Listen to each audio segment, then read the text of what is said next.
Don't get it twisted. I'm in the waste management business. I'm just letting you know, all right? Listen, when this YouTube stuff, ultimately, it's only a matter of time. When they block me, listen, I'm letting you know right now. It could be what you want it to be. This ain't what you want. I'm actually in waste management, like I said earlier, man. Hey, all I'm saying is you can sleep where Jimmy Hoffa is at. What you mean the light's on? We not live right now. It's still playing the Dragon Balls.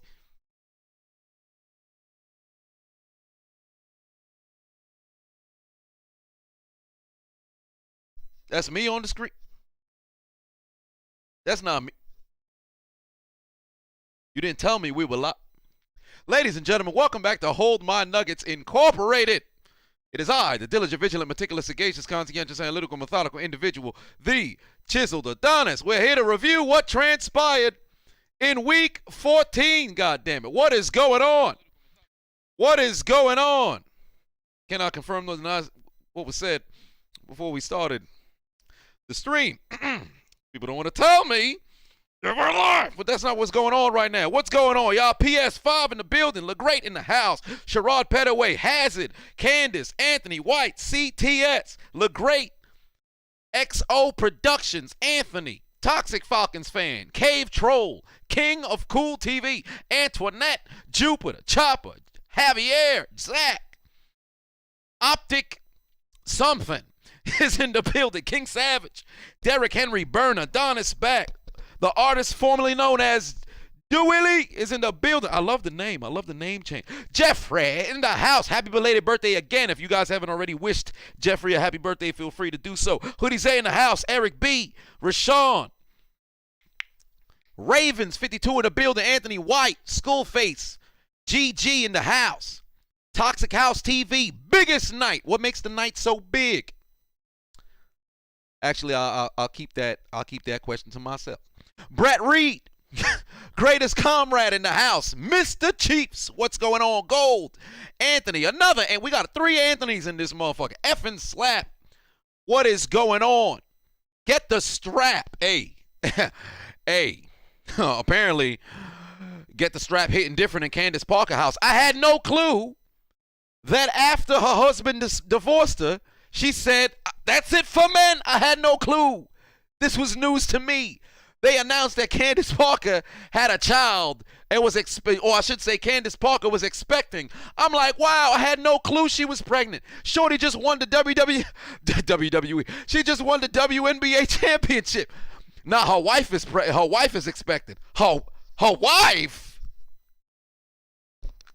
Her wife? I never knew. Where's Tony Baker when you need him? I never knew this. But what's going on, y'all? How is it going? Congratulations, first and foremost, if you haven't answered the poll already. If your team won this week, put a 1 in the comment section. If your team won, put a 1. If your team lost like mine did, I need you to put a 2. Okay, because my Pittsburgh Steelers on that L train, so I gotta put that 2 up in there. It's brutal. It is brutal. I saw somebody ask a question. Milton said, "Can the Steelers lose worse than they have this week?" Probably. A lot of pain. But we got some Bucs fans in here. I'm excited to talk about that game. This was an interesting week in football. For all intents and purposes, there was a lot of blowouts. There were a lot of games that, let's see here. How many games was decided by more than 10 points? We've got Seattle and Houston. That's a difference of 20. Las Vegas got destroyed by Kansas City by 39. The Jets lost by 21 to New Orleans. Jacksonville got zipped by 20 to Tennessee. The Denver beat Detroit by 28.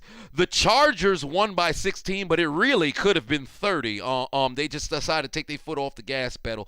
And then Green Bay waxed Chicago, which a game it was a better game than what the paper actually looked like, but they waxed them by 15. So we had quite a bit of blowouts. But I will say this. We'll start off with, I don't really want to say the elephant in the room, but we'll start off Thursday Night Football. You had the Pittsburgh Steelers rolling into Minneapolis after, paying a visit to the Mall of America. And what happened? They left with a big fat L. Why? Because the Vikings were destroying the Steelers. What was it, 29-0 at one point? It was bad. like nobody in Pittsburgh was scoring. I don't think a single person who is a fan of the Steelers lives in Pittsburgh or cheered for the Vikings to lose. All three of those factors, not a single individual of those three categories engaged in coital affairs that night. If you had plans to have sex and you were a Steelers fan, I want you to know right now, you were not scoring at any point until the second half started. Even if you took your trousers off, you took off your pants, took off your underwear, your pant, doesn't matter if you were a man, woman, wherever the hell down the line you want to identify yourself as, you was not scoring. If there was any attempt at penetration, I'm letting you know right now, there was an invisible force field. Mr. Mime was out there putting on the barrier because nobody who was representing the Pittsburgh Steelers wishing the Vikings would win or actually just living inside of the city of Pittsburgh was able to score. It was bad, bruh. It was terrible. Riley put 5 on and said, now go Chargers, go. It was bad for Pittsburgh. They were getting their ass whipped, but then what happened? The second half started, and AFC North football was on display. Why? Because they're going to be losing by double digits, losing by 20 plus, and then all of a sudden, let's make things interesting just to get either heartbroken in the end or win in a fashion that you can't really celebrate because you've endured so much heart attacks, a la the entire Baltimore Ravens season, a la Cincinnati yesterday, a la the Browns yesterday. Although they won, can you really sit here and celebrate after the way that it felt? And the Pittsburgh Steelers season, the entire doggone season. It was bad. And Bundy put 5 on and said, what do I think about Deion Sanders using Brittany Renner? Oh, I said this on Thursday. I think it's a clownish activity. Right message, wrong messenger. Or I should say, wrong message from the wrong messenger. If anybody should be trying to prepare these kids for who they should look out for, it's not the individual they should look out for because they're going to be blinded by that. It should be somebody who fell victim to the person they shouldn't look out for. That's who it should have been. It should have been P.J. Washington who was invited rather than Brittany Renner. Because I guarantee you, a ton of those boys, once they saw Brittany Renner, said, yo, I don't hear nothing she's saying. I'm just thinking about clapping those cheeks. And unfortunately, I can guarantee you, one of them players probably messed around and had the opportunity to clap them cheeks. And God help their soul that they're not, warped into the vagina vortex of Brittany Renner's, nefarious, vulva region. But we ain't talking about that right now. Cinder Block put 2 on, said, Cap, cuz I got some cutty while watching the game. You, sir, are a liar. The caps that you speak of is the cap of your statement. You was not having any kind of coital affairs until the second half started. I'm telling you right now, whatever the case was, it ain't count. That's all I'm saying. The vaginal juices did not touch your appendage until the second half started. What do they say in the streets now? Cap Master Flex is in the building, and his name is Cinderblock 56. Riley put 5 on it. Said, yo, Chiseled, it's good to see you again, brother. And can I get a pick 6? Ba-da-ba-ba-ba. The Bears fucked themselves in this bitch, but we're going to get to that. XD Productions put 2 on, said, being a Vikings fan is cruel and unusual torture. Indeed it is. Indeed it is. It's not a good time for you guys this season. It's brutal. But I will say this. Pittsburgh showed a valiant effort making a comeback, but my God, did they not even come off the bus in the first half. You talk about an offensive line that packed it in. Ben Roethlisberger is 39 years old. Let me just kill those, the talks of Ben being, now, he's not what he used to be. Washed up, that's a fair assessment. But you can't say the brother can't play football. Can he throw the football deep, all day? Is he going to hit his target all the time? No. But the occasional deep ball is still there. Chase Claypool showcased that, and I'll talk about Claypool in a minute. But it wasn't Ben that lost him this game. Not at all. It's the defense ineptitude to stop anything in the first half, and hell, the second half as well, because Dalvin Cook was running all over the place. I'm telling you right now, Pittsburgh Steelers defensive players who have played at any point in their entire career are rolling over in their grave. Even the ones who are still alive, their graves that are yet to be prepared, the dirt, the soil is starting to move. Inside of mausoleum, I said mausoleum, inside of, goddamn it, I done forgot where they hold caskets. Where do they hold caskets at? It's the coroner's location. Son of a bitch. I am forgetting the name. It will come to me. Somebody's gonna comment it. But wherever the case is, the caskets are shaking. They're doing the actual Harlem Shake right now in the way the Pittsburgh Steelers defense was playing, bro. You talk about lack of effort. Minkah Fitzpatrick led them in tackling in the first half. That's already a sign of a bad football team, bro. Defense couldn't stop a soul. And I'll give kudos to the Vikings, but again, this is the story of their season. You've had 12 games now go down to the absolute wire within a score. Your fans don't deserve that kind of heart attack. That's all I got to say about that. It's brutal, bro. But congrats to the Vikings. They're still keeping their hopes alive.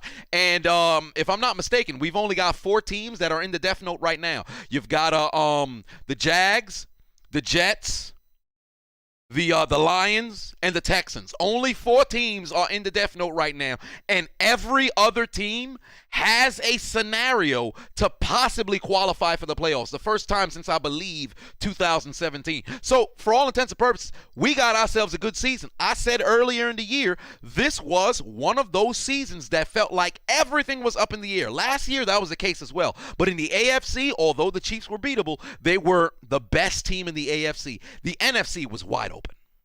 It was wide open. But this year, the entire NFL, wide open. You love to see it. But, of course, we'll have those handful of teams that we'll probably see at the end. Milton put 2 on it. Much love. But the Vikings left with a huge victory, and you got to give them their kudos. Next, we had the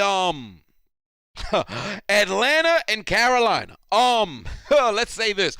Cam Newton is probably never going to get another victory with the Carolina Panthers. I think I'm putting to rest any victory predictions in favor of the Carolina Panthers for the remainder of the year. Any team they play against, I am picking against them. That's all I got to say about that. Because at this point, you see the same thing every week. It's a mortuary. There it is. But you see the same thing every week. Cam Newton goes down the field, scores a touchdown on either the first opening drive or the second. There's no second opening drive. It's either the opening drive or the second drive of the game. Cam Newton going to get you a touchdown, and then he going to disappear. Atlanta didn't have to do anything offensively this game. Carolina lost this entire game. You got Cam throw a pick 6. Cam comes out of the game. You bring P.J. Walker in. He immediately throws the interception. You bring Cam Newton back into the game. He gets sacked. All of a sudden, they done fumbled the doggone football. Then after, loses the ball again. Actually, no, he fumbled before he got sacked. Then the next drive, when they had to turn over downs, that's when he got sacked. They couldn't do a goddamn thing on offense. It was brutal. It was absolutely brutal. They're missing CMC. That's really going to hurt them. And to be honest with you, if Christian McCaffrey never got hurt, I think Cam wouldn't look as bad as he does. But because he don't have that safety blanket, it looks atrocious. It looks absolutely atrocious. Good Lord, James Harden is in COVID protocols. That is unfortunate. Kidney Bean put 2 on it. Said, I'm going to need my 14 grams. Oh, Lord. That brother need his fix. He might just be a little bit of an addict. I don't know if I should call up the person who the dealer or if I should call up my good friend. One way or another, I'm going to give you what you want.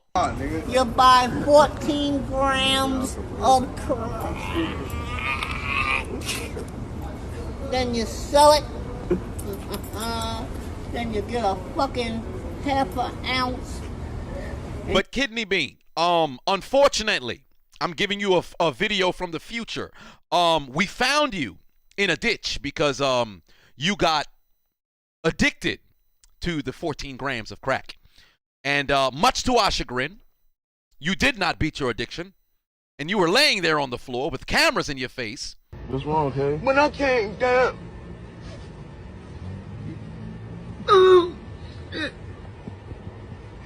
I'm trying to make y'all understand what I'm saying. Kidney Bean is going to need some new kidneys. But nevertheless, there was another donation that done came in. Donation. Milton put 2 on it. Much love there. The Dr. G. Gnome put 5 on it. Said, It's just a Dr. Gnome. I don't know why I put genome. But whatever the case, he said the Lions should have an honorary inclusion just because I love their effort. And they put it, you love their effort they put in regardless of the outcome. Go Chargers. Thank God we got Herbert. Ain't that the truth? AJ Guerrero, put 8 on it. Much love. And you put another 8 on it. Oh, it's Hong Kong 8. That might be a couple dollars. Whatever the case is, I appreciate you, brother. But Falcons walked away with a W there. And now the Falcons are what, 6-7? They 6-7? Good Lord, Eddie. Put 10 on it. Say, go Patriots. Huge fan, though. Bro, since the start, were you ever on Wildin' Out? No, I was never on Wildin' Out. If you saw somebody who looked like me that was on Wildin' Out, it wasn't me. It was an imposter, Adonis. It was an imposter. And if it was, if it was somebody who looked like me, point me in their direction. I need that check. Then again, I heard Wildin' Out pay like a summer job. But still, nevertheless, money is money. I need that doggone check. I'm about to start an OnlyFans showing all feet pics. Y'all won't never tell the difference. Well, then again, you will. I got man feet.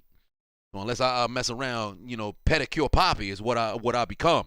Start selling feet pics. They be some 40-year-old dude like, hey, man, I give you $58 for a photo of each individual toe.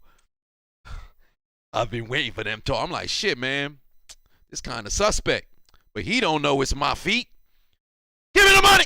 But whatever the case is, LA Faithful put 5 on and said, what's up, Adonis? Question. How do I feel about the Niners going to the postseason? And is there a chance they can make it to the Super Bowl? Debo! Hell no, it ain't happening. They can possibly make it to the postseason, but Super Bowl, I don't know about that. But moving on from the Falcons and the Cardinals, Ravens and the Browns. First and foremost, prayers up for Lamar Jackson. I heard it's only a sprained ankle, and Harbaugh said that he has plans to have Jackson play this Sunday. However, or is it Thursday? Sunday, Thursday, Monday. I can't remember when the Ravens are playing, but I will say this. The style of play that Lamar plays, on a sprained ankle, he might mess around and look like himself. But if it gets nicked at any point, disaster. Disaster. That offensive line, I don't know what they're going to be eating, what their meals is going to be this week. But they better be on their A game. Because if Lamar gets hurt, somebody falls on that ankle, the Ravens season is derailed, and there's going to be a lot of questions for Lamar's future because we know how this all plays out, especially when you're an extremely mobile, player. You're a mobile quarterback. You play running back, wide receiver, tight end. You're going to be mobile regardless. But when you got them lower leg injuries, primarily that ankle, and now you got a plant, and you're dealing with injuries that are further than just a sprain, that fucks up the way that you play moving forward. Dak is an anomaly right now, the way he balling on that, surgically repaired foot. But still, it's in the back of their mind. Lamar playing on a sprained ankle, coming back this week. I hope he's at least going to stay healthy in this game. I wish that brother the best. But Hundley better stay ready. That's all I got to say about that. Milton put 2 on, said, take the L out of Lover. Cam's career is over, brother. I agree. I was hoping Cam could at least play about 3 more years, possibly score enough, because he scored 74 touchdowns on the ground. If he could play 3 years as a starter, I think he could mess around and retire with over 100 rushing touchdowns. He ain't going to make it to the Hall of Fame. It's not happening. But it would have been pretty cool to have a quarterback who scores 100 touchdowns on the ground. It would have been nice if it was Cam, but we know that's probably not going to happen. But for the Ravens and the Browns, this was a tale of 2 halves. The Browns were on fire in the first half. On fire. They were leading 24 to 3 going into halftime? They were leading 24-6 going into halftime. I believe the Ravens scored a late field goal before they went to the half. And then they disappeared in the second half. Completely disappeared. They missed a field goal, yes, but disappeared in the second half. The Ravens should have never been in the position they were to come back. Leave it to Tyler Huntley to go, lead his team back and make things interesting. But they should have never been in that position whatsoever. Now, kudos to the Ravens. That showcases a team that's been there, that's a team that got some gumption. That's a team that's not going to quit, and they fought their way all the way back. However, it wasn't enough. Jeffrey put 2 on and said, how about them Cowboys? I think the Cowboys game is coming. Shit, I could talk about the Cowboys next. Why not? Let me slide that over here. Bring the Cowboys next. But for the Ravens, especially inside the AFC North, they still got a lead. But the AFC North is incredibly tight. I think between Pittsburgh and Baltimore, everything's a game and a half. So It's literally anybody's division right now. But I will say this. Cleveland, way to finish.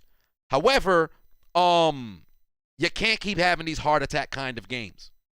Jarvis Landry scored his first touchdown in damn near a year, and it's a good victory for the Browns. But the entire AFC North got a tough stretch down, to close out the season. So I think whatever team in the AFC North is able to win 3 of their last 4 games will win the division. Whoever can win 3 of their last 4 will win the division. But it's going to be extremely tough. So good luck to everybody moving forward. But good victory for the Browns, Cowboys, and the Washington football team. Another game that should have been necrophilia that suddenly somebody stopped the fucking. How the hell did the Cowboys forget how to play football in the second half? They went into the half leading, was it 24-0? They scored 3 points in the second half. Let me point out something let me just help you understand what transpired here, right? This was the first half for the Cowboys. Go down the field, field goal. They throw an interception, but Washington throws the interception right back. They turn that into a touchdown, right? Then Micah Parsons, Defensive Rookie of the Year, forces a fumble recovered by the Cowboys, score a touchdown, right? Then 3 and out, they go down the field, they kick a field goal, kick another field goal, go to the half, up 24-0. This is the Cowboys' second half. Punt. They get a field goal because Antonio Gibson fumbled. Punt. Then they throw a pick 6. Punt. And then the fucking football team, because they fumbled because Kyle Allen messed around and done lost the football on a play that should have been an incomplete pass, in my opinion. How? Why is this happening in the league? Either somebody getting blown out or they got a lead and they mess around and start squandering. Washington had no business being in this game. No business being in this game. Dak Prescott has owned the Washington football team since he's come into the league. I think now he's 8-1. This game shouldn't have been close. This isn't one of those things like, man, Washington made a hell of a No. Dallas just forgot how to play football. This was bad Cowboys football in the second half. They looked magnificent in the first. They looked terrible in the second. Joseph, the stat man, put 50 on it. Said, caught you live. You know what that means? I'd love to stick around, but Halo is calling. Yoink. I got that from Halo. I can't remember which Halo game, but I know it's a yoink. Hope this super chat makes it okay. As always, you're the best. Never stop being you. Stetman out. P.S. Bucks is winning the Super Bowl. He don't care. Fight him. Listen, Joseph want to fight people. He's saying the Bucks going to mess around and repeat. We're going to see how that's going to play out, brother. Enjoy Halo, brother. Enjoy Halo. But the Cowboys can't be taking your foot off the gas, dog. You can't be taking your foot off the gas. For Washington, as long as Heineke is healthy, I think they could always make a push.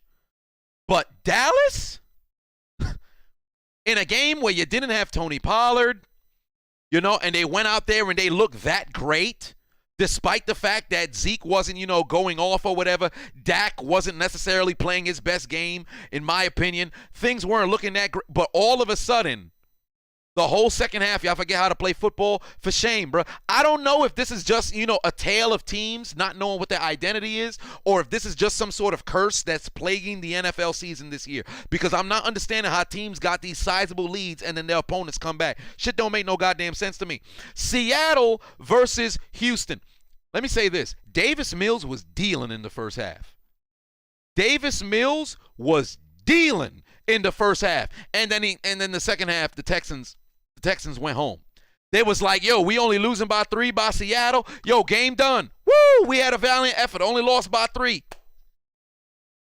Where the hell were the Texans in the second half? Where the hell were the Texans? I knew they were a bad football team, but my God, you talk about clocking out. They ain't do a damn thing in the second half. This is their drives. Punt. Turnover on downs. The end of the game. You talk about a team that ain't do shit in 30 minutes of football. It was the Houston Texans. My God. First and foremost for Seattle, Russell Wilson accurate as ever, but the story was Rashad nickel, Rashad quarter, Rashad dime, Rashad penny, over 100+ yards, and the brother had 2 TDs. I'm happy this man was able to bounce back from that ACL tear a series ago, or a season ago, or wasn't it Achilles? Whatever the case was, that brother done bounced back. Kudos to you, man. Kudos to you. When I came down, put 2 on. Said, am I gonna do?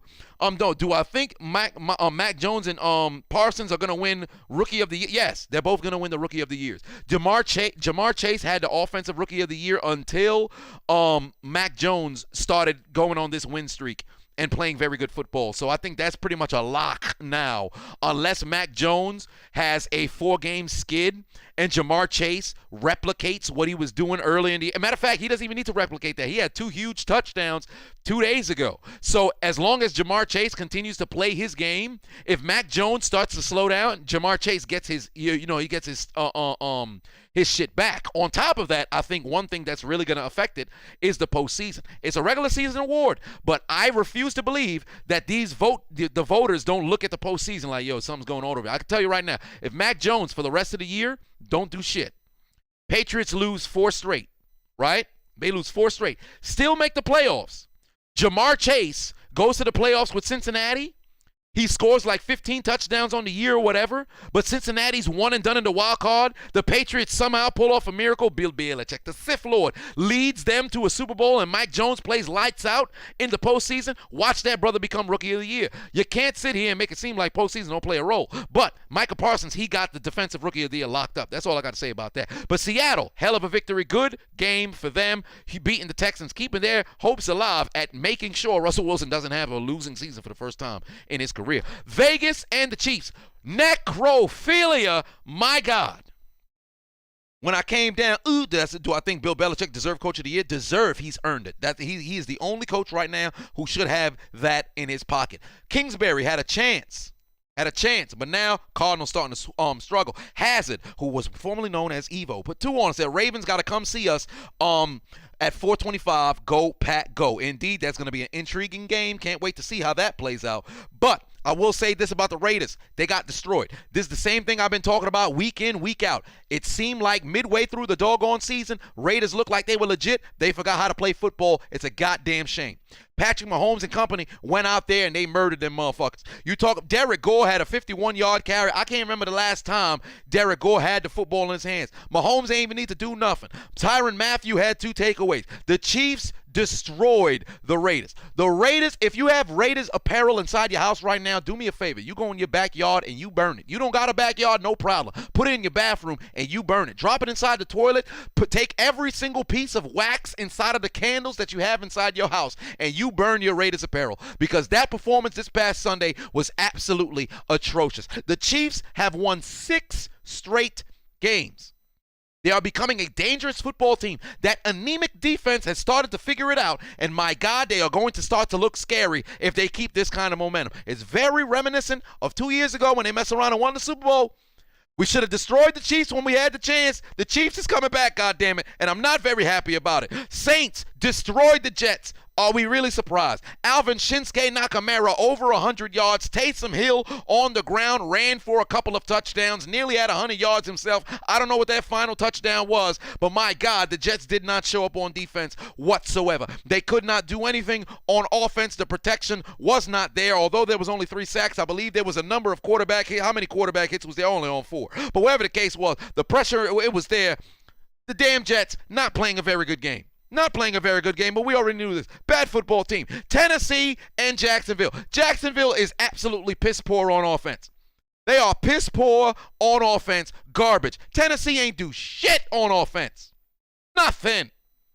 But they had 4 interceptions on defense, and that's what won them the game. Urban Meyer, welcome to the NFL. I need to let you know, farewell from the NFL. Before the season is over, I'd like to see this man back in college football. Matter of fact, don't even bring him back to college football. Retire, brother. Take the L out of lover. Your coaching career in the NFL, at least we're concerned, is over, brother. There's no reason for you to be here. You deflecting blame as it pertains to your team struggling. You think you could play the game of, well, you know, where a young football team will get it together? James Robinson went to a doggone Pro Bowl. All of a sudden, he's finding himself out of the rotation. Trevor Lawrence is continuing to struggle. You're not having any kind of progress with this brother whatsoever. Trevor Lawrence, you take him out of Jacksonville, put him in a different system, I guarantee you that brother will flourish. Same way that Adam Gase held back Ryan Tannehill, and then all of a sudden he went to Tennessee, and this man knew how to play football. I feel that's the exact same case with Trevor Lawrence. My God. But huge victory for the Tennessee Titans. But this was more of a game of Jacksonville. Holy shit, I knew you was bad, but my God, I did not expect you to be this bad. It was brutal. Broncos defeating the Lions and paying homage, paying their respects to the late Bronco legend, Demaryius Thomas. Huge victory for the Broncos, 38-10. Bridgewater, accurate as ever, 2 TDs. Melvin Flash, scored 2 touchdowns, ran over 100. Oh, might I add, Josh Gordon, Flash, the real Flash Gordon scored a touchdown as well for the Chiefs. But it was a good week to be a Flash Gordon. Congratulations to the Denver Broncos. Their defense played lights out. Their offense played lights out. And despite the fact that Detroit came off of a huge victory last week, it meant nothing this past Sunday, and I'm ecstatic that the final drive for the Broncos on this game was exactly 88 yards. You talk about Demaryius Thomas being inside the stadium. He was there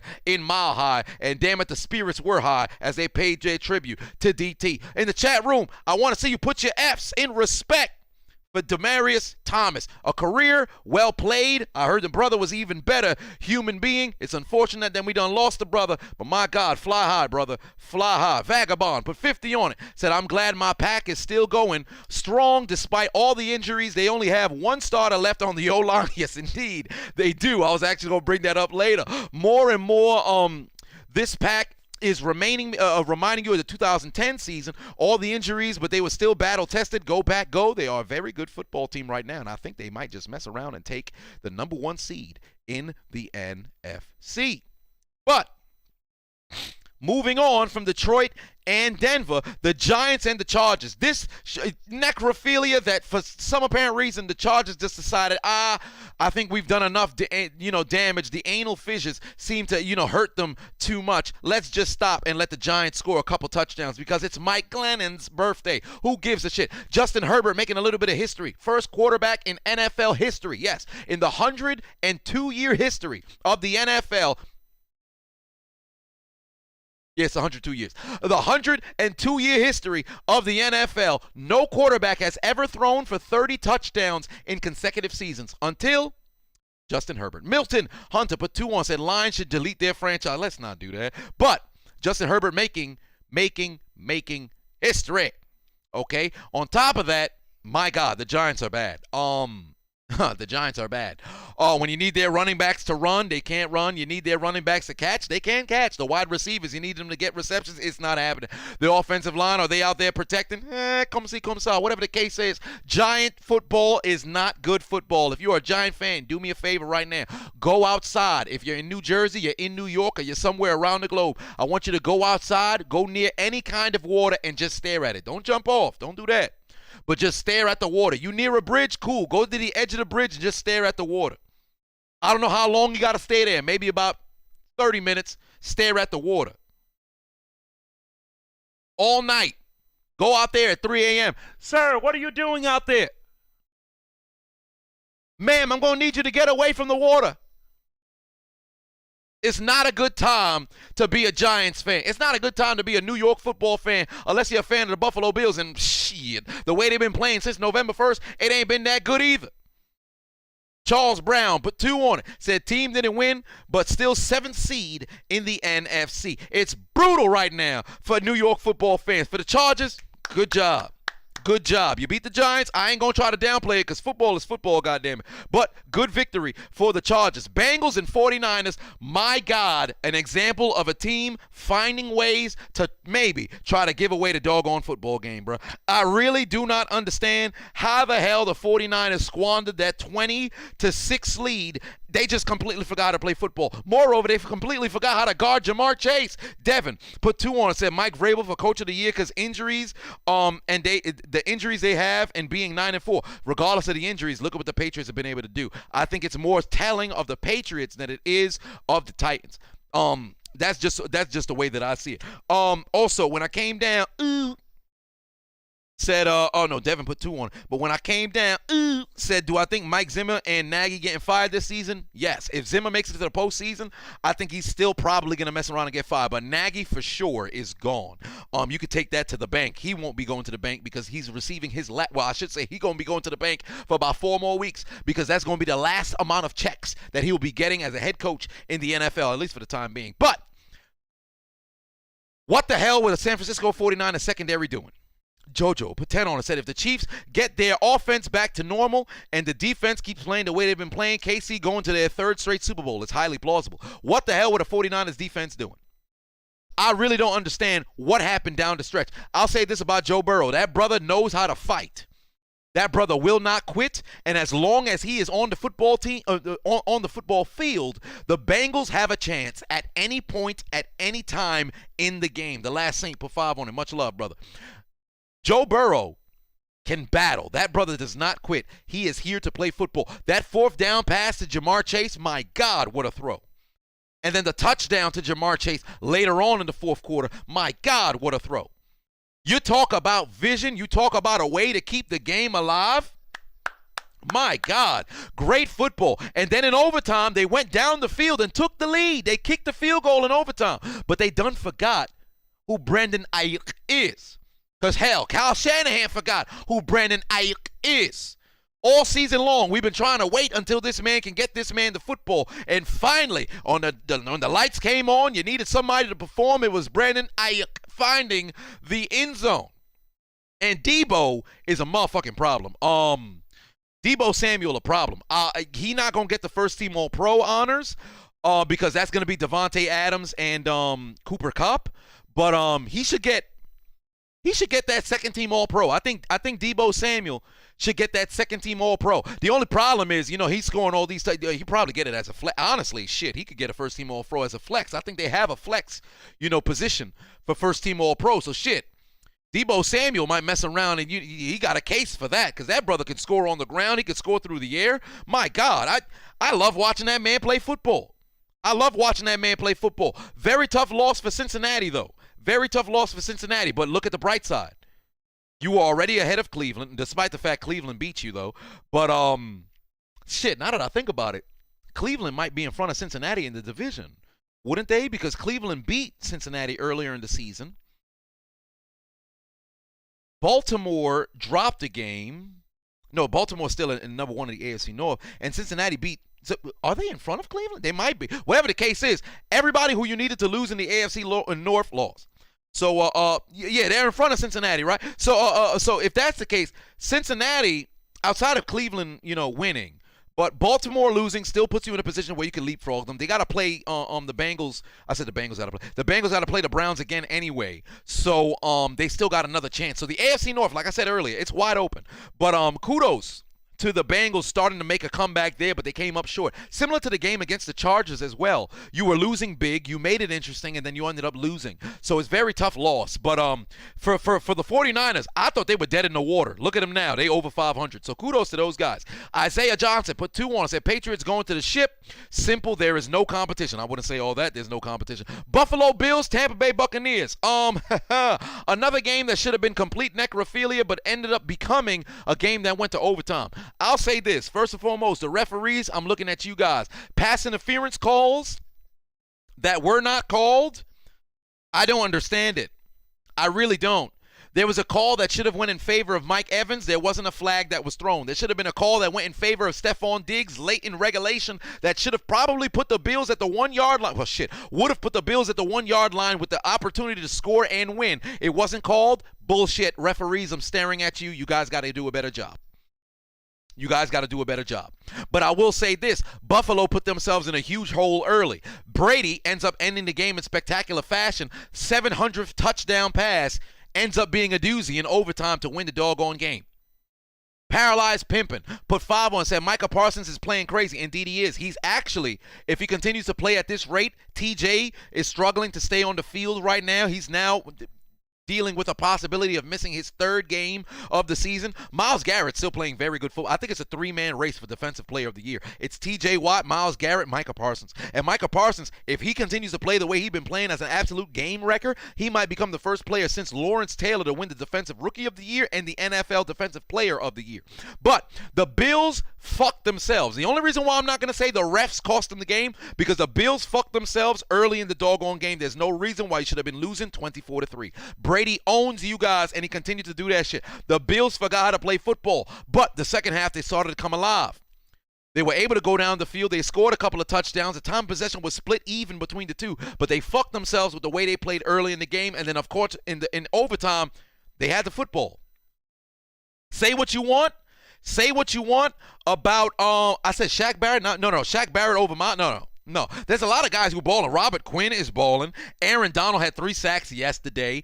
A lot of guys are balling, but I think when we talk about Defensive Player of the Year, there are 3 players that are head, leaps and bounds ahead of everybody. That's T.J. Watt, Myles Garrett, Micah Parsons. Those 3 are playing on a whole different level. As for the MVP conversation, it's all over the place, really. But I think personally, Jonathan Taylor, because Brady, you've had enough.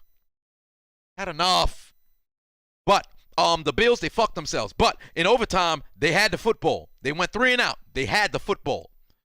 You won the toss. You got the football. Go and score. And they did not. Brady messed around and won the doggone game. Bears and Packers. Let me first say this. Special teams. The Bears. Why the hell? Whoever the gunner was. I done forgot his name. You're going to see it in my commentary later tonight. The gunner intentionally runs out of bounds.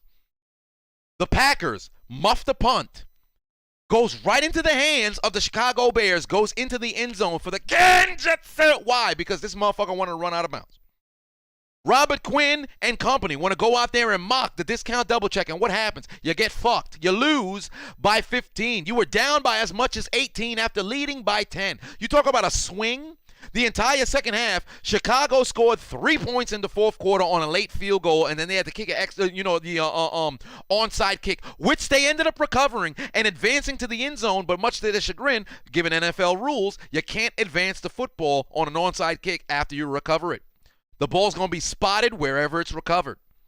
2 special teams touchdowns, one taken away by Chicago, the other obviously nullified because of the rules. But I will say this. Despite the fact that Fields threw a pick 6 and that late interception at the end of the game, I didn't mind the way he played. He played a lot like Kyler Murray. Michael put 5 on it. Put 10 on it, pardon me. Said that Bengals game was ridiculous. Look, I love my team, but no other team can bring their fans up. Then let the drop their fans on the head. Week to week, big highs, and then under the stadium lows. It's the same. Every team in the AFC North, they're struggling with that. Vagabond, put 5 on, said, I don't want to hear about that special teams. My God, ain't that the truth? It was wild. Then the Packers, they kicked the ball out of bounds. The Bears, Jakeem Grant had a punt return touchdown from 97 yards. Hello, is that Devin Hester? Then on top of that, the kick return yardage that was given up by the Packers was crazy. Oh, my Lord, I got to plug in my doggone computer. Give me a second. Hold on. Wait, don't die on me. Don't die on me, goddammit.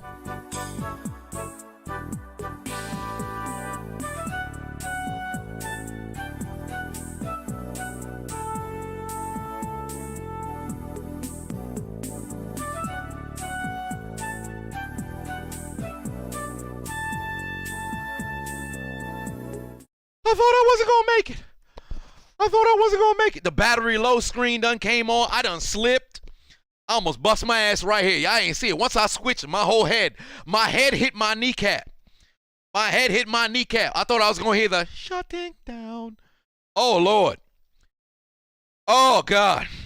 Word of advice. Do not trust a 3-year-old computer when it's battery life, when you unplug it.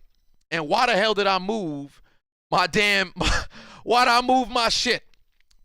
I should have never disconnected the charger, but my God, we didn't lose it. Oh, that would have been brutal. Y'all have just been staring at the whole street. It would have been like Snoop Dogg when he left and then came back 8 hours later. A devil's advocate put 2 on, said, don't forget about Judon. He keeping pace. Oh, yes, Judon is playing great as well. Judon playing great as well. That was the other player I had in my mind. Judon is balling. How many sacks he got right now? Like 13? That brother balling, man. I'm happy for him. I'm so happy for him. Vagabond put 2 on, said the first punt return TD this damn season, damn it. Special team, ain't that the truth? Special teams. You gotta play smart football. You can't keep shooting yourself in the foot, man. You can't keep shooting yourself in the foot. Gotta be kidding me. But let me just tell you right now what the Bears' second half possessions were, because I think this is very important to when we talk about the Bears football this season, right? They went into halftime leading 27-21, right? Opening drive touchdown for the Packers. The Bears fumbled the football because Justin Fields didn't have protection. He got swiped from behind. I believe it was Preston Smith who got him. Immediate touchdown for Green Bay again. 3 and out for the Bears. Another field goal for Green Bay. 2 straight 3 and outs for the Bears, despite the fact that they got the Packers to have a 3 and out. 13 play, 71-yard, 8+ minute touchdown from the Packers. The Bears go down the field, they get themselves a field goal, and then ultimately throw the interception to end the game. You can't play 30 minutes of football and expect to win games. This is the story of the Lions season. This is why the Lions are this bad. The Bears, I'm looking at you, same story.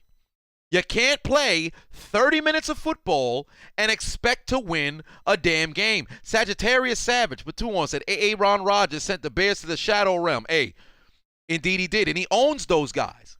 He owns those guys. You got to be kidding me, bruh. You can't play football 30 minutes and expect to win. Like the Bears still, mathematically, they got a chance to make the postseason, despite the fact they ain't going. Let alone Rodgers in the media talking about he owns your franchise, everybody buying in. You play one half of actual good football, and then you have no pride in the second. You ought to be ashamed of yourself, bro. You ought to be ashamed of yourself. Gotta be kidding me. But good victory for the Packers. And once again, another sweep in the division for Aaron Rodgers. That man really owns some percentage of the goddamn Chicago Bears. It's brutal. Last but not least, Cardinals and the Rams. Cardinals and the Rams. Oh, Aaron Donald.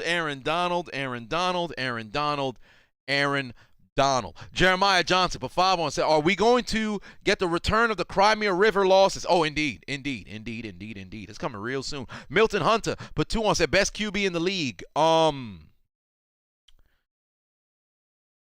it really pains me to say this, but it's Tom Brady. It's Tom Brady. Yeah, it's Tom Brady. It should be Aaron Rodgers, but it's Tom Brady. Right now, this season, it's Tom Brady. Personally, I think Brady's not, no longer the best QB. I can't even really say that. I can't even really say that because Mahomes is having a skid. Lamar has his struggles this year. Stafford started off the year very good. Rodgers is still balling. But my God, Brady, although the offense is, more geared towards him throwing the football, despite the fact that Leonard Fournette has really come on as of late. But I can't see how you can't say Tom Brady. And even if you were to say Rodgers, you can't dispute, Brady ain't up to Tom Brady. Tom Brady. Tom Brady. Yeah, Tom Brady. Whoa, Patrick Mahomes better than Rodgers? No, Rodgers still that dude. I'd put Mahomes at 3. But personally, in my opinion, Rodgers is the best quarterback in the league. But right now, Brady playing on a whole different motherfucking level. So I can't even, ignore that. Oh, of course, you got your Herberts and things of that nature in the conversation as well. But when we talk about best player, it's either playing quarterback, it's either Brady or it's Rodgers. And right now, I'm still giving the nod to Brady right now. It's crazy, this brother at 44 playing the way that he's playing. But it's a different league now than it was back then. But for the Rams and the Cardinals, I'll say this. For one, The Cardinals had no running game outside of Kyler Murray. James Conner may have scored 2 touchdowns. James Conner may have made good plays through the air, but on the ground, 31 yards, non-existent. 31 yards, non-existent. Kyler Murray scrambling was the only thing that appeared to show up in a running game for the Arizona Cardinals. There was virtually no running game whatsoever. For the Rams, it was kind of the same thing. Sony Michel had a couple of big runs, but outside of that, he didn't really do too much. He had 79 yards on the ground, but it was really only about 3 runs that really showcased things. But he did pick up a couple first downs here and there. Odell Beckham. These past 3 games have showed it was the Cleveland Browns that was a problem. It was not Odell Beckham. For one, extremely high IQ play. Knowing to run out of bounds, but when you're retreating backwards, keeps the clock moving.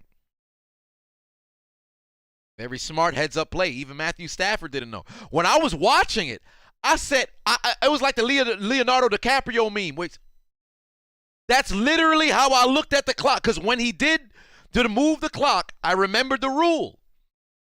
I was like, he know. Because I can guarantee you, if you looked at Arizona's sideline, vast majority of them didn't know what the fuck the rule was. Even the defense was like, yo, what a clock running. They don't know what the rule is. Michael Looper put 5 on and said, one of the best sports channels on YouTube. Glad I found it recently. Do I think the AFC North is the most competitive division in the NFL? Not necessarily. I think the NFC West, the NFC West is the most competitive. Shit. NFC West and AFC. Actually, no, not NFC West. AFC West. NFC, because Seattle, although they're playing, good football as of late, they're out of the race. But the AFC West, AFC North is probably at 2. But there's that. Vagabond said, what rule? When Odell ran back, when you're retreating, right? You catch the football, you're behind the line of scrimmage, and you run out of bounds, but you're going backwards, the clock continues to move. As we know in the fourth quarter, the clock is supposed to stop anytime you go out of bounds. But that's not the case if you were retreating going backwards. It's one of those situations where, let's say it's late in game and you try to throw a screen pass, but you're trying to stop the clock and you're a team that's, behind. So you're trying to stop the clock and you mess around and you run out of bounds intentionally. It's one of those things where you penalize the offense by keeping the clock going. The thing is, the Rams, or I should say primarily Odell, knew what the rule was. So he's like, oh shit, let me go out of bounds, retreating backwards, and now look at the clock, it's continuing to run. So very smart. Very, very smart on Odell's part. Oh, by the way, speaking of Odell's celebration with the Detroit Herbal Survivors training, tomorrow I finally have time. So I've downloaded maybe about 60 of this man's videos. I'm going to tear him to shreds tomorrow. But...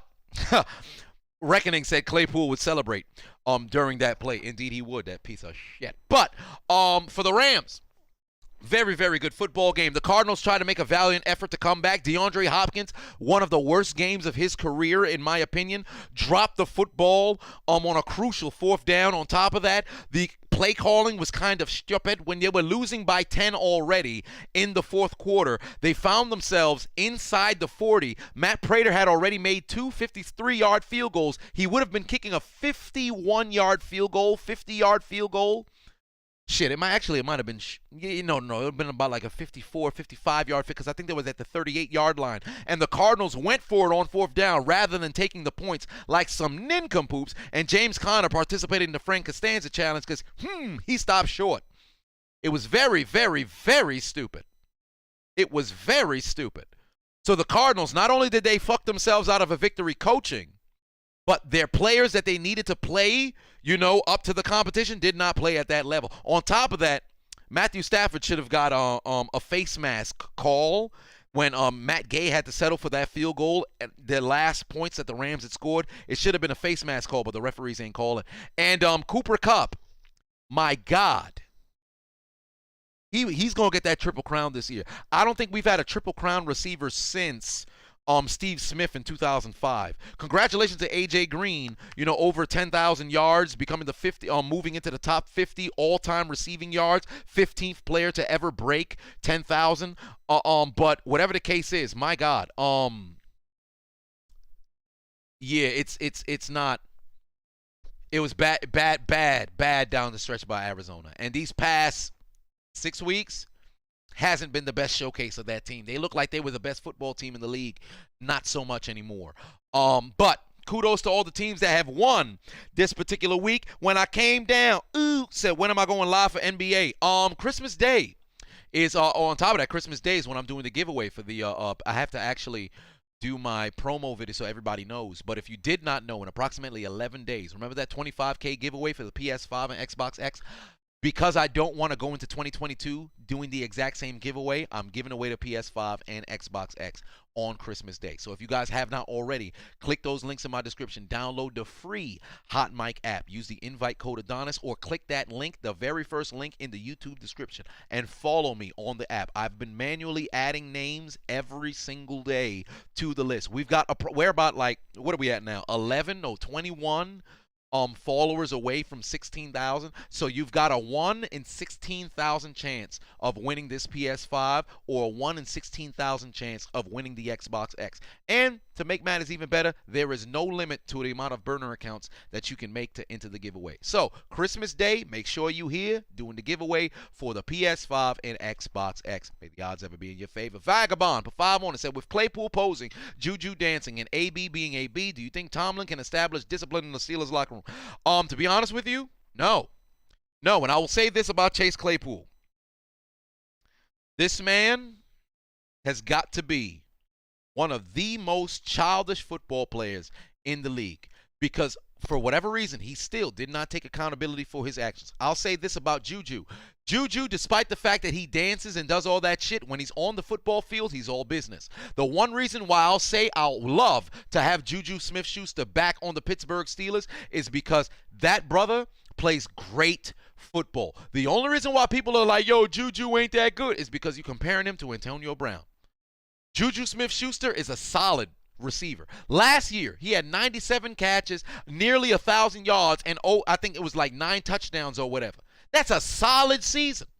That is a solid season. Now, granted, Ben could only dump the football off left and right because Fichtner was calling garbage plays. Hell, this year that was the case for a good percentage until Ben started saying, fuck it, I'm going to call my own shit. But I would take Juju Smith-Schuster on my team any day. AB being AB, that's his business. But Mike Tomlin, he's got what the issue is, you don't got vets. Like I talked about before, you don't got vets. The reason why the Steelers locker room was always a position where you had that high level of professionalism and people knew how to cooperate and operate the right way. Look at the running back room when Ben Roethlisberger showed up to the team. Jerome Bettis was in that locker room. The wide receiver room, you had Hines Ward that was in there. The tight end, you had the tight end Heath Miller had just came in, but there was no sort of drama that was there. Alan Faneca was already a seasoned vet on the offensive line, and he was leading that unit. Then on the defensive side of the ball, you had Casey Hampton, who's been to Pro Bowls. He already knew how to carry himself. Aaron Smith was there as well. Joey Porter and Larry Foote and James Farrier leading that linebacker unit. Then on top of that, in the secondary, when Palomalu had just come in, you still had Dick LeBeau, who was coaching the defensive coordinator, who knew how to rally those troops. So when you had a Ike Taylor, you had a Willie Gay, you had a Deshae Townsend, and all those other guys. And then when Ryan Clark showed up, you had vets in different places that implemented the discipline. The problem that Pittsburgh have, not only is it just from the coaching standpoint, there's only so much you can control as a coach. You got to have vets around the locker room who lead the guys. Juju was the oldest receiver on that goddamn team last year. And that brother, like, what, 23 years old? Of course they acting a fool. On the offensive side, in the running back room, Najee, Jalen, all these other guys, they young. The offensive line, they ain't got no leaders. DeCastro gone. Pouncey gone. Those guys is gone. Linebacker room. Who's the seasoned linebacker? Devin Bush got no effort on a week in, week out basis. Who's the veteran voice in the locker room? All you got is Cameron Hayward. That's it. Micah Fitzpatrick, a first team All-Pro, he balling. But the second there, Joe Hayden, he hurt. Whenever you're in a situation where, you don't got savvy vets that are there, not only on the field, but in the locker room, you're going to have personality problems. It's why I always say, especially although it's basketball, that's why I always say I don't mind when the Miami Heat keep Adonis Haslam there going on season 19 right now. Really should be season 20, but the brother ain't play in 2002. A lot of people thought he got, he came, to the NBA in 2002. He just went undrafted in 2002. Oh, I should say 2003, but he went undrafted in 2002. But that's why you need savvy vets in the locker room. Tom is overrated. No, he is not. Please don't say that. Please don't say that. But you need vets. You need vets.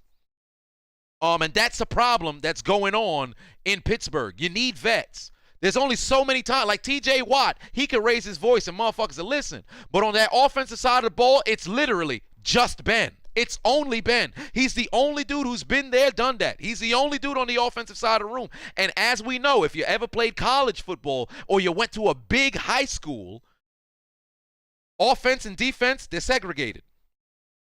So it's two teams within a team. So when you're on that offensive side of football, you need that veteran voice that's going to rally the troops. Ben was never that guy until a couple years ago. It was only until like 2019, 2020, 2021 that Ben actually became a leader. Before that, he didn't need to. And he, unfortunately, never learned how. That's his fault. So that's all I got to say about that. But you look at all successful teams. You look at those Super Bowl winning teams. You got vets and dogs all over the place. Let's go backwards. 2020. Take a look at that. Take a look at that Bucs team. First and foremost, you got Tom Brady. So there's a standard that's already there. But you bring in somebody like Leonard Fournette. Granted, Leonard Fournette ain't no old. He's not no veteran yet. It was what, year number 14, 15? I said 14, 15. This is like year number 5, 6.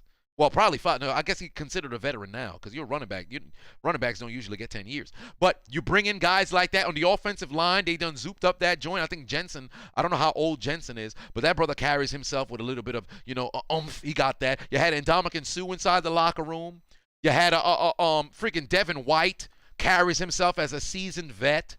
You had guys in that locker room that had, they all business. You go back to the Chiefs. Andy Reid, that's a coach who he's been there before. He ain't done it until that point, but he's been there before. You got a hell of a talent in Mahomes, this young-ass team, but you brought in somebody like Tyrann Mathieu who gave that defense an identity.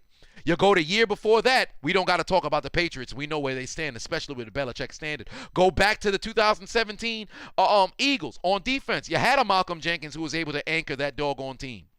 Then you had Nick Foles. Say what you want about him. They got their stuff going. They knew how to carry themselves accordingly. And that team, Alshon Jeffrey, he had been there throughout the time. You had a team that had, some leadership that was there. Jason Kelsey leading that offensive line. They had those dogs on both sides. You had Brandon Graham. Those guys. You had seasoned vets. 2016 Patriots, we ain't got to say shit. 2015, the Broncos, come on now. Peyton, DeMarcus Ware in 2 different locker rooms, leaders. 14, the Patriots, we ain't got to say shit. 2013, the Seahawks. One of the best defenses of all time, but listen, it was an attitude thing.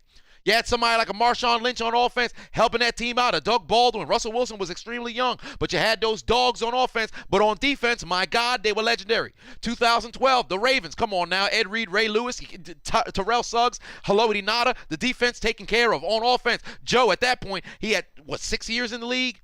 In the playoffs every single year? Do we have to keep going backwards? You had veteran leadership. 2011, the Packers. Aaron Rodgers was coming into his own. Or I should say, 2011 wasn't the Packers. They done lost. They won 2010. The Giants. You had Eli. You had Justin Tuck. You had those guys. Veteran leadership. 2010 Packers. You had Donald Driver. You had a Charles Woodson. You had veteran leadership. 2009. Although the man's a rapist, Darren Sharper was inside that locker room. You had a Will Smith in that locker room, not the actor. Drew Brees. You had the vets, a Marquise Colston. You had those guys, those dudes who establish, that the veteran leadership. We don't got to talk about the 2008 Steelers. I already touched on it when I was going on my soliloquy about the Pittsburgh Steelers of the 2020 time pass. I can keep going backwards, but we don't need to. You need vets. You need vets. You need somebody who's going to set the team straight. And if you don't got that, you won't win. There's a reason why people talk about experience when it comes to postseason. Talent and ability can only take you so far. Kakarot put 2 on, said, we them boys. I'm worried about our offense. You should be. You should be. Because Zeke started out the season playing good football. As of late, that ain't the case. And if Tony Pollard is hurt for an extended period of time, there's no amount of, I should say, there's not that change of pace back. Or I should say there's not another, a plug-and-play guy. If Zeke it's all on Zeke to go out there and put on a bunch of performances, I don't know. I think he might just be, turning into Todd Gurley. And that pains me to say. But I hope he can stay. I hope he can stay healthy. Yeah, Draco. Yeah, Sharper played himself. And although as fucked up as it sounds, Sharper is a Hall of Famer, but he's not gonna get into the Hall of Fame.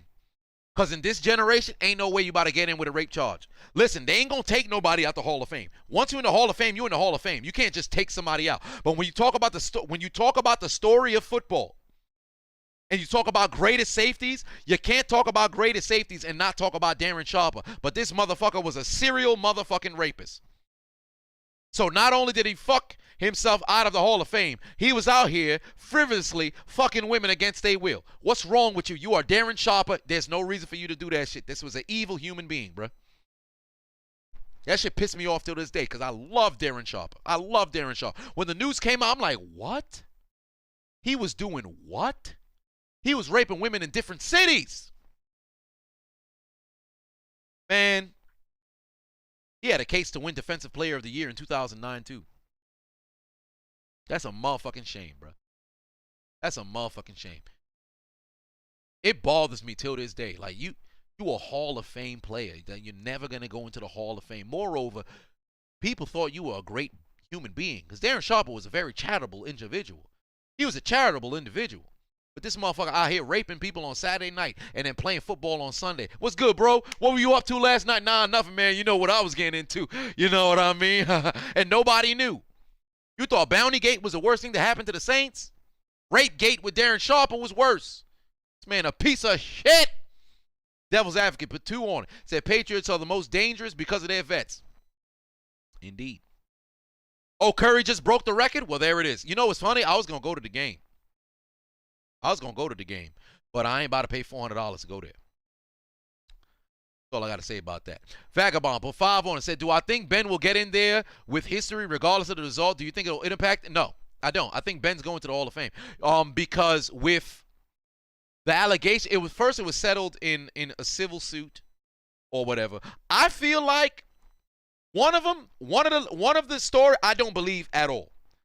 There's the only other one, I believe it was where was the location? Because there's 2 different sexual assault charges. One of them, you couldn't pay. If you gave me $100,000 and say, take this money or believe, take this money and believe the victim, or take no money and think she lying, I'd take no money and think she lying. Because one of them, I truly believe 110% that shorty lying. But another one, it's a possibility. But it could be one of those buyer's remorse sort of situation. I've looked up the case. I looked up and down. It's one of those situations where you look at it like, it seemed like y'all went. You didn't really want to fuck, but you let him fuck. And then afterwards, like, yeah, I regret my decision. It's time to flip the switch. The other lady, I think she's straight up lying. But I think the case that is one of those come see, come saw kind of situation, I think it was a buyer's remorse kind of situation. But I think Ben's going to get in. Oh, he tied the record. Yeah, so he probably gonna break. He gonna break it tonight. Yeah, Darren Sharper did good work with the pack. He got drafted. I think it was a rookie the year that they lost the Super Bowl against the Broncos. TBE said I'll be having the entire cafeteria laughing at your school. Oh, word? Shit, that's what's up, man. Make sure they all subscribe. If they don't subscribe, duff they shit. Who's the greatest of all time? Jerry Rice. But shit, I'm about to go to the gym. But I appreciate you guys tuning in. Tomorrow, I should say earlier in the day. I don't think I'm gonna do it so late. Maybe I might. Who knows? But I want to go live with my predictions for this upcoming weeks of football. So I appreciate you guys tuning in. RJ Barnett said, "Why do I think Cam Newton is not going to the Hall of Fame?" Cam Newton won't get in because he has one of the greatest. I'll look at it like this. He got 3 seasons, right? His rookie season, one of the greatest rookie seasons of all time. His MVP season, one of the greatest quarterback seasons of all time. And then I think 2013, he had a good, Pro Bowl season. And that's it for the rest of his career.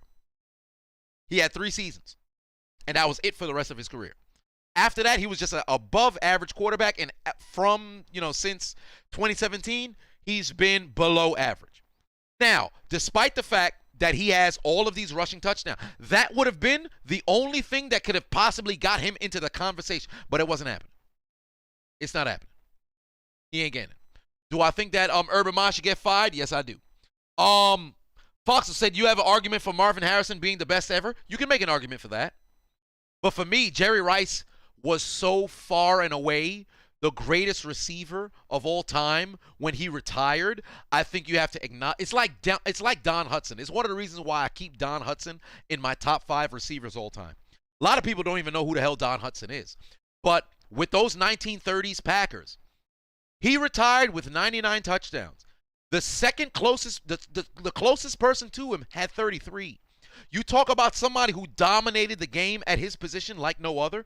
You got to respect those. Now, granted, people think it's a knock on Jerry that he played with Joe Montana and played with Steve Young.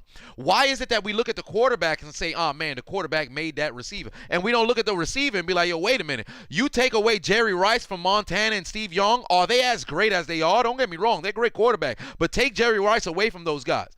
Listen to the cornerbacks and the safeties and the linebackers and the defensive coordinators talk about having to guard Jerry Rice and how difficult it was.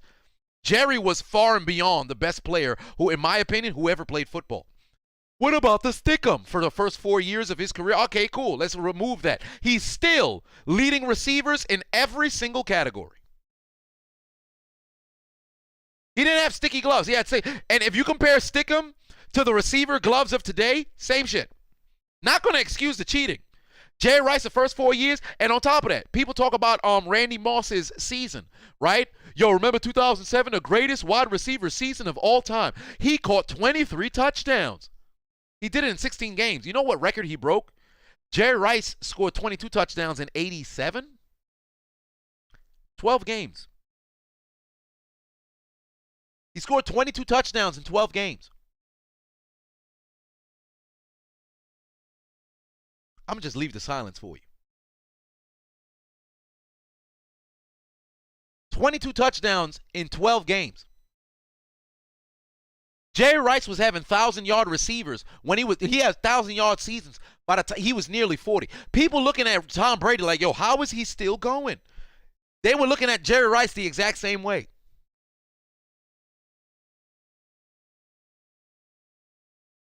Jerry was on a whole different motherfucking, he was on a whole other planet. And he came to play every single week. Randy Moss packed it in when he was in Oakland. Now, granted, Oakland wasn't really the best situation, but Randy Moss, he packed it in over there. T.O., locker room cancer, in my opinion, he wasn't. But I personally, I have T.O. above Randy. Slight nod over Randy.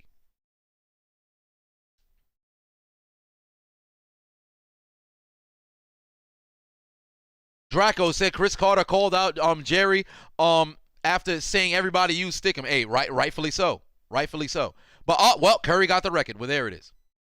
But, that's it for me. Let me go jog over to the goddamn, let me jog over to the damn gym. I said jog over like I'm not going to bike. Let me bike over to the gym, go get this doggone workout in. And, yeah, EQ, or is that EO? Jerry Rice is the most disciplined football player of all time. Hell, Jerry Rice might just be the most disciplined athlete of all time because when you well, shit, now Tom Brady kind of can have him beat. But the position that Jerry played versus the position that Tom played, I think I look at Jerry in a higher regard than I do look at Brady. Because Jerry, you've got to work for literally everything. Playing quarterback, I'm not going to say you don't got to work. You don't got to make the right reads. You don't got to know what everybody's doing and all this other stuff. But Brady wasn't taking the hits that Jerry was taking. Moreover, Jerry was playing against the best athlete on the field, which is the defensive back. The cornerback is the best athlete on the field 9 times out of 10. So I'll give a nod more to Jerry, and that's why I thought they got it right in 2011 when they did the NFL top 100 players all time, and Jerry was number one. I think they got it right. But because of Brady's continuing accolades, continuing to grow, history is going to point towards Tom Brady, and I think it's unfortunate. But I'd say Jerry, greatest player of all time. But let me go over to the gym, dog. I appreciate you guys rocking with me. Thank you to everybody who donated to the doggone show. I appreciate you guys. You have yourselves a good night. Maybe I should get Bron dancing us out. Where is LeBron when you need him? I need to unlock LeBron. Where's LeBron? Keep on trying to unlock. I can't find LeBron. All I know is right now, as it pertains to finding LeBron, I think I'm shitting the bed like... I said shit in the bed like... I don't think you heard me. I said shit in the bed like... But I gotta find LeBron. Shit. If you... Listen, let me tell you something right now. If Aaron was pooping like that, I think he had something up his ass. He must have been like... He was all up in my stuff once. I told him, you better get that thing out of my ass or I'm gonna shit on it.